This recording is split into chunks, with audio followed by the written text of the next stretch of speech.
Corso in lingua all'Università di Cagliari, novità assoluta nella facoltà di Scienze Umanistiche, Grammatica, Storia e Linguistica, oggi gli esami. Esami in lingua sarda oggi all'Università di Cagliari, una novità assoluta, le ha seguiti per noi Rossella Romano.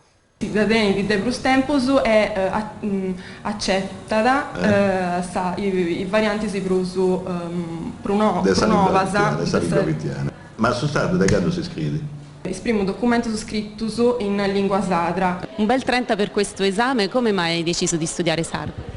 Perché è una lingua che ho sempre sentito parlare a casa e ritengo sia giusto che si studi anche a livello universitario. Elisa oggi ha sostenuto il primo esame in lingua all'Università di Cagliari insieme ad una decina di altri colleghi. Per tutti si è trattato della prima sessione di esame del corso istituito per la prima volta dalla Facoltà di Studi Umanistici per offrire agli studenti appassionati della loro lingua la possibilità di studiarne la storia, la grammatica e la sintassi, fino a raggiungere un buon livello di conversazione. Io lascio la libertà agli studenti di parlare la variante che loro maggiormente praticano, nella quale si sentano più a loro agio, quindi quella di casa loro, del loro paese o della loro famiglia.